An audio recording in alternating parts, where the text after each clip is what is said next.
Bom, pessoal, boa tarde. Na nossa aula de ciência, a gente vai comentar um pouco sobre o que é biodiversidade e abordar a questão dos seres vivos, né, e outros elementos, tá certo? Então, bem, aqui nós temos, primeiramente, eu vou só comentar a questão do que seria essa biodiversidade, né, que seria, no caso, a diversidade biológica, a diversidade dos seres, tá certo? A gente aprendeu lá no sexto ano, né, acho que vocês lembram, que os seres vivos são quem, né? São aqueles seres que possuem vida. E quem são eles? São as plantas, né? Os animais e os seres microscópicos, né? Os micro-organismos, né? Então, esses são classificados como seres vivos. A gente viu também que existem fatores ambientais que estão vivos e fatores ambientais que não possuem vida, né? Que não têm vida. Como, por exemplo, que os animais, né? Como eu falei para vocês, são seres vivos, né? As plantas e os micro-organismos, né? E quais são os fatores que não têm vida? O sol, a água, né? No caso o chão, né? O ar, né? Então tudo isso são fatores não vivos, né? E a gente vai trabalhar hoje a questão de que dessa biodiversidade, né? Voltando aqui, a gente vai lembrar sobre primeiramente sobre o ser vivo, né? Nós sabemos que esses seres vivos são formados por células, né?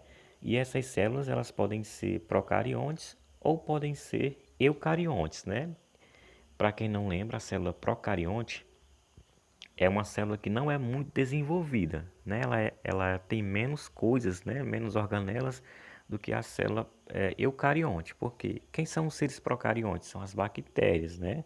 As bactérias possuem uma célula menos desenvolvida, né? Ou seja, nessa célula ela não vai ter o núcleo, né? Que é aquela bolinha, que vocês já devem ter visto em imagens, né? Como por exemplo aqui.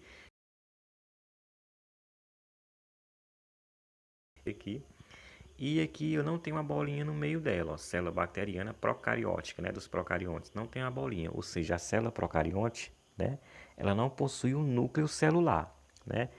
Já a célula eucarionte, quem são os eucariontes, né? As plantas, né, são seres eucariontes e os animais, que no caso a gente, né, tá incluído. Essa aqui é a célula animal, a nossa célula, né, dos animais, e que é chamada de núcleo, né, que vai guardar o material genético. Assim como a célula vegetal, que é das plantas, também possui essa bolinha. Então a gente vai perceber que a célula procarionte, ela não tem um núcleo, né? Ela é menos desenvolvida. Então tá aqui, né? Aí voltando para cá, a gente faz por células, né? E eles são classificados de acordo com o número de células. Por exemplo, um ser vivo que ele é formado por uma única célula é chamado de unicelular, né? Aqueles que são formados por mais de uma célula são chamados de seres pluricelulares ou multicelulares. Então, tem uma célula, vai ser unicelular. Tem mais de uma, vai ser pluricelular, né? Então, aqui é a classificação dos seres vivos, né? Dentro da biodiversidade e na composição, né, do ser. Lembrando que os procariontes são as células menos desenvolvidas e os eucariontes são as mais desenvolvidas, né? Então, a gente vai dar uma lida e responder as questões propostas, né?